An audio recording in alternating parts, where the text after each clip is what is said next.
Kanalıma hoş geldiniz arkadaşlar. Bugün sizlere bal kabaklı rulo tepsi böreği tarifi vereceğim. Muhteşem bir börek oluyor. Hemen denemenizi isterim. Hadi geçelim tarife. Hemen yapalım. Evet arkadaşlar, böreğimizi yapmaya başlayalım. Burada benim 1 kilo bal kabağım var. Bunu pazardan bugün aldım ve hemen sizlere börek tarifi vereceğim. 1 kilosu 15 TL. Bizim burada pazarda böyle. Bilmiyorum sizin orada nasıldır. Burada da 5 adet yufkam var. Bu da 15 TL. İkisi toplamda 30 TL oldu. Şimdi ne yapacağız? İlk önce bal kabaklarını rendelememiz lazım. Bunlar doğranmış. Hazır bu şekilde aldım ama rendelemem gerekir. Şimdi bal kabaklarını rendeleyeceğim. Şöyle kenara alalım. Normal el rendesinde rendeleyeceğim. İsterseniz makinede rendeleyin. İstediğiniz gibi yapabilirsiniz. Zor gelirse makinede yapın. Hadi başlayalım bakalım. Bismillahirrahmanirrahim. Bakın şu şekilde rendeliyorum kabakları.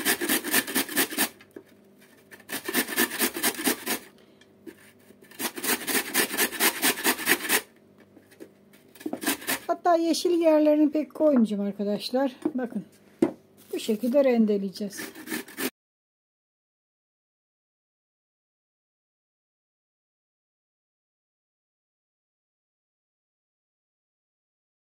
Evet. Bal kabaklarını rendeledim. Bu yeşil kısımlarını ayırmıştım arkadaşlar. Şu yeşil kısımları. İsterseniz doğrayabilirsiniz. Bir sorun yok ama sadece rengine yeşil olmasını istemediğim için yeşil kısımlarını ayırdım. Bunları da değerlendireceğim daha sonra. Evet, gördüğünüz gibi bal kabaklarımız hazır. Güzel bir rendeledik. Şimdi tavamın içine koyacağım. Bunu birazcık bir 5 dakika tavada pişireceğim. Çok fazla değil. Azıcık hafif yumuşasın. Yoksa hani pişirmesek de olur ama ben pişireceğim.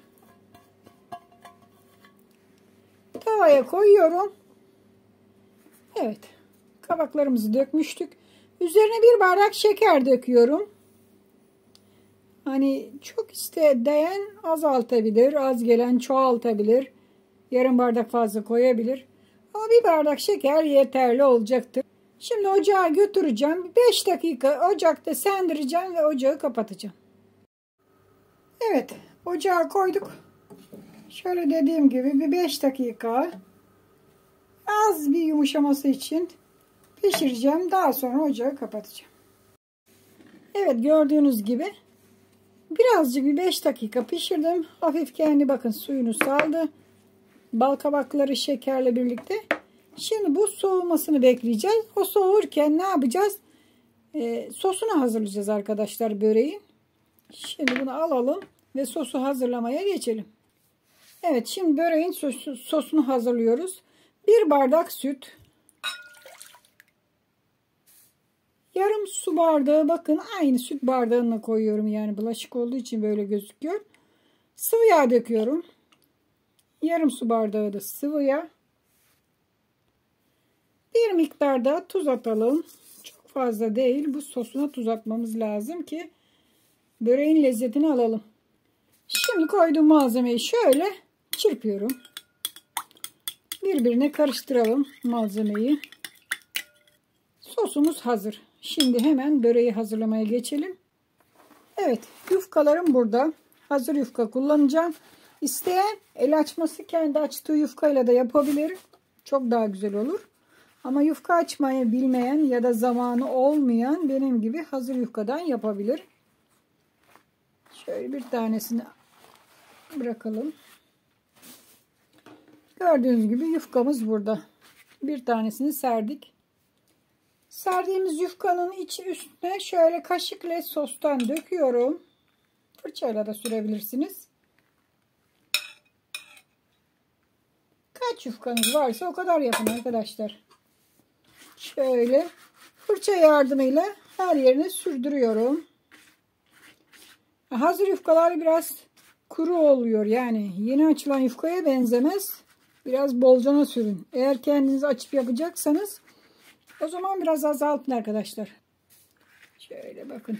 Her yerine güzelce bakın yufkayı yaydırıyorum. Sosu pardon.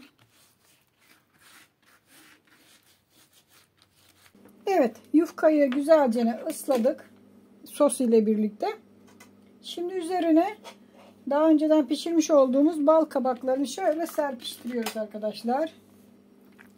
Bakın, harika bir bal kabaklı börek yapıyoruz.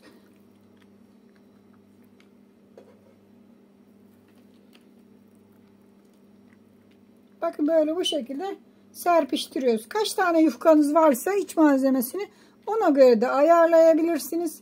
Bakın ben bu kadar septim. Arkadaşlar şöyle kenarlarını bakın hafif içine doğru kıvıralım ki dökülmesin. Bu tarafında aynı şekilde rulo şeklini vereceğiz. İsterseniz hani hiç rulo vermenize de gerek yok. Ne yapacaksınız? O zaman direkt fırın tepsisine yaydıracaksınız.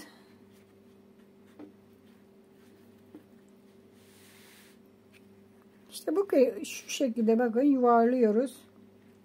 Şöyle bakın döndüre döndüre hazır yufka böyle olur arkadaşlar. Çünkü normal el açsak biz bunu mis gibi daha güzel olur da işte zor geldi. Evet, tepsimi koyayım. Şöyle yağlanmış fırın tepsime hazırladığım yufkayı bakın bu şekilde koyuyorum. Dediğim gibi kaç yufkanız varsa ona göre yapın. Bir tanesini yaptık. Alalım tepsimizi. İkinciye geçelim.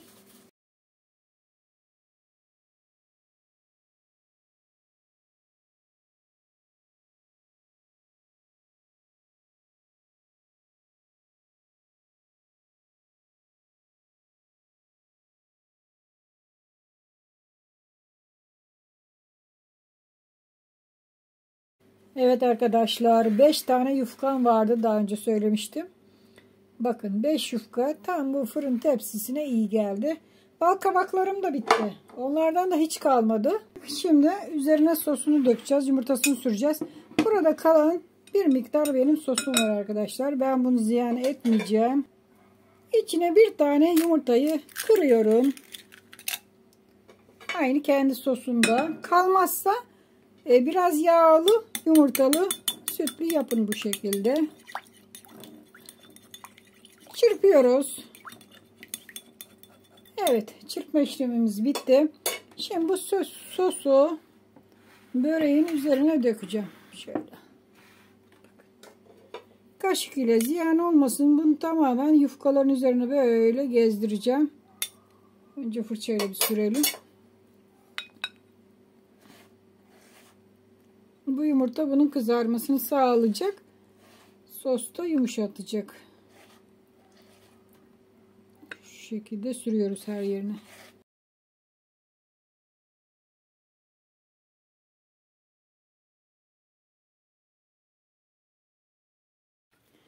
Evet. Tamamen sosu döktüm üzerine. Şimdi önceden ısıtılmış fırında 200 derece fırında üzeri kızarana kadar pişireceğiz. Daha sonra fırından alacağız. Pişmek üzere fırına götürüyorum. Evet arkadaşlar, böreğimi fırından çıkardım. Mis gibi oldu. Bakın gördüğünüz gibi nar gibi kızardı. Biraz soğumasını bekledim. Şimdi dilimleyeceğim ve servisini yapacağım. Umarım beğenirsiniz arkadaşlar. Evet, böreğimizi dilimleyelim. İstediğiniz büyüklükte kesebilirsiniz. Burada özgürsünüz arkadaşlar.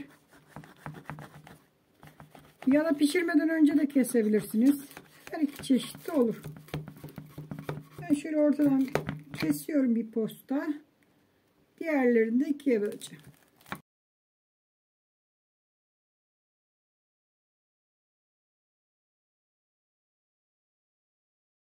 İşte böreğimiz mis gibi hazır. Evet, böreği dilimledim. Gördüğünüz gibi muhteşem görünüyor. Akşam üzeri olduğu için ışık biraz kötü ama yine de güzel. Evet, böreği dilimlemiştik. Şimdi servisini yapalım. Şöyle biraz size göstereceğim. Nasıl olduğunu kendi gözlerinizle görün. Bakın harika bir börek hazırladık. Bal kabaklı börek. Tabağımıza koyalım.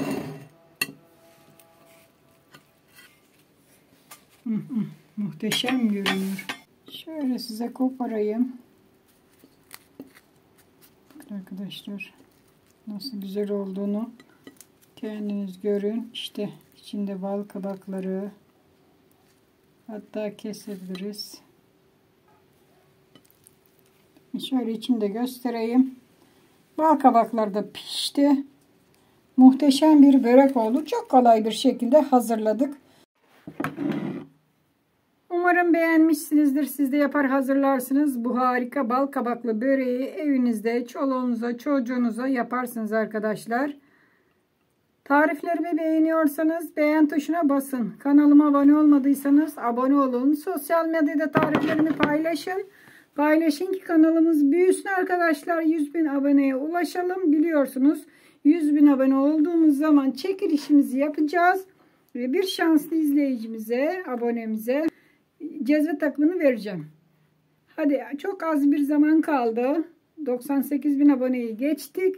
Çok kısa sürede inşallah 100.000 aboneyi toplarız. Hadi hoşça kalın. Afiyetle kalın. Kendinize iyi bakın.